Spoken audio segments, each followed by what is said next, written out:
Okay, so we're sitting here in front of the fireplace again. I wanted to give a quick introduction to the new series, Tales of Hometown History.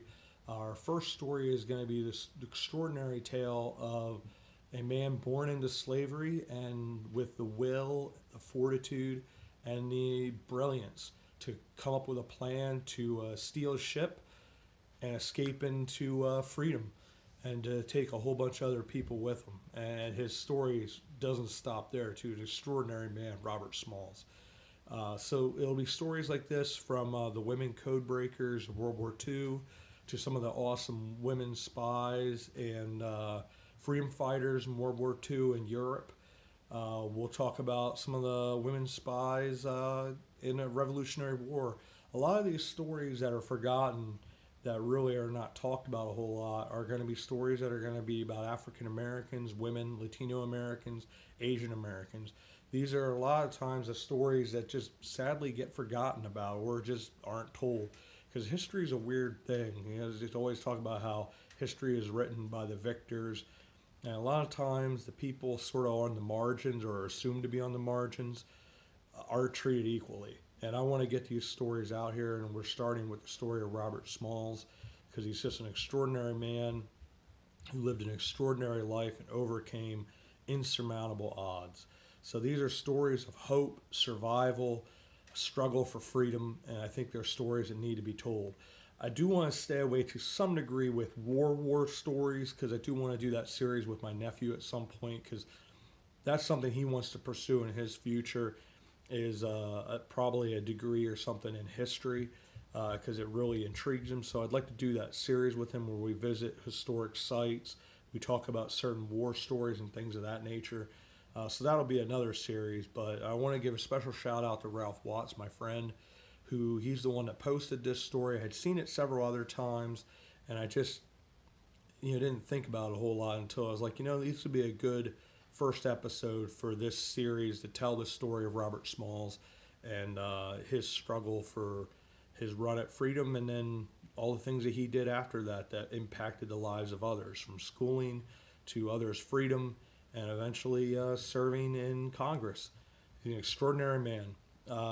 Also, we'll have in stories, one of the things I want to talk about is like the Tulsa Riots, because I think that's something, there's going to be some ugly sides of history as well that we're going to talk about.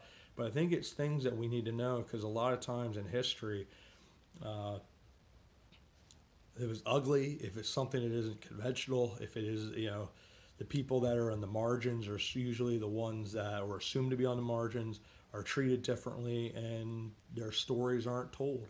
And their stories are extraordinary, and their struggles should be known. And I think that's something there. The Tulsa Riots are one of those things that should be known and talked about, because it's an essential part of our history. It's an ugly part of our history. It's an embarrassing part of our history. I think in a lot of ways unforgivable part of our history, but it's a part of our history that should be told. So we're going to do that with this story. So I want to welcome you to the new series, Tales of Hometown History. We'll be having episodes hopefully maybe once a week or so. I just got to find these different stories. There's a reason that they're forgotten, because they're hard to find.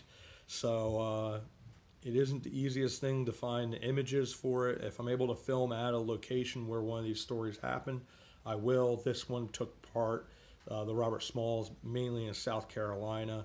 He did come north to Pennsylvania. There are some things that are talked about in Philadelphia, but that's sort of where this series is going to go. I think it's going to be another fun and cool series, something that we can learn a lot about, and we will see you all about town.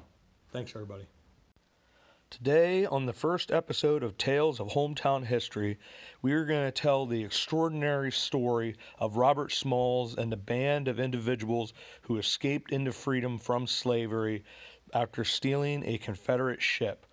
It's an amazing story, and it starts with Robert Smalls, who was born into slavery on a South Carolina plantation. As a young person, he was permitted to go to Charleston and work. That's Charleston, South Carolina. He was forced to send most of his wages back to his master. He began taking jobs at the docks in Charleston Harbor, and later on some of the ships that came and went from the port. By the time of the Civil War, he had become quite the experienced sailor, and he was assigned to steer a Confederate Navy vessel called the Planter, based out of Charleston. The crew consisted of a few white officers and a number of slaves. Smalls went to great lengths to show the Confederates that he was trustworthy and content. They never knew that he was hatching an amazing plan to escape from slavery and deal a blow to the Confederacy. He had secretly recruited most of the enslaved crew in his plot. Then one night, when the planter had docked in Charleston with a shipment of heavy guns aboard, Smalls put his plan into action. When the officers went ashore for the evening and left the ship in the care of the enslaved crew, Smalls led them into hijacking of the vessel. They made one stop at another set of docks to pick up the families of Smalls and the other crew members. They were waiting in hiding after having been notified of the scheme in advance. Even though they had escaped, they weren't in the clear yet, because they still had to sail past a number of Confederate checkpoints, which were usually forts. And there's going to be a very difficult plan to actually accomplish. But during his time sailing, Smalls had been watching the captain and learning the hand signals to be used at the checkpoints.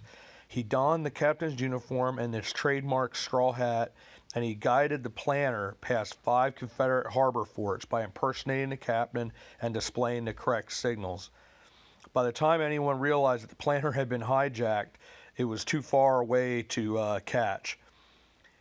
He had his crew replace the Confederate flags aboard the ship with white ones, and they were eventually intercepted by a Union ship, and just as the Union sailors were about to fire, they saw the white flags, and they came upon the ship.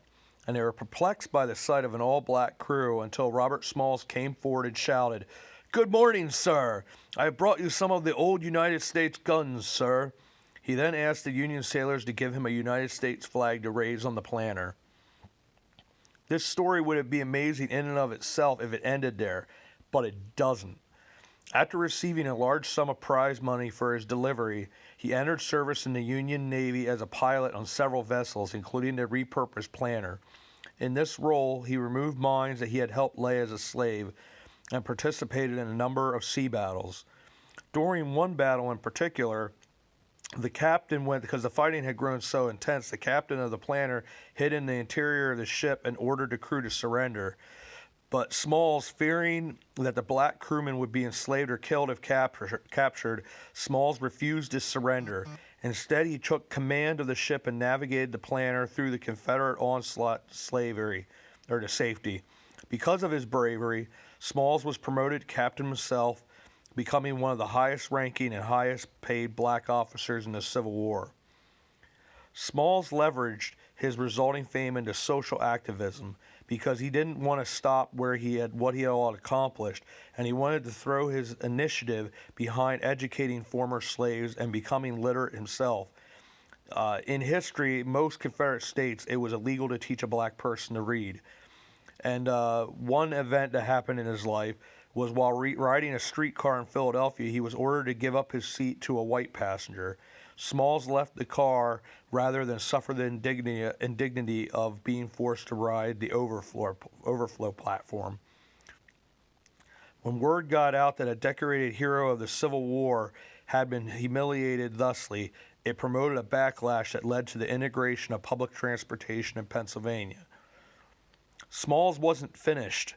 He entered politics serving in the South Carolina legislature before becoming one of the first black people elected to the U.S. House of Representatives in 1874, and he remained active in public life into the 20th century. In 1913, he prevented the lynching of 2 black men accused of murder in his town by warning the mayor that the local black population would burn the city to the ground if the mob was not stopped. And remember the plantation where Smalls had grown up as a slave? He purchased it after the war and lived there until his death in 1915. The monument at his grave is inscribed with his quote, "My race needs no special defense, for the past history of them in this country proves them to be the equal of any people anywhere. All they need is an equal chance in the battle of life." And that, my friends, is a story of a great American hero who is too often forgotten, the hero named Robert Smalls. I hope we all remember him, and this is a great month, being African American History Month, to remember his tale and the tale of those with him and their fight for freedom.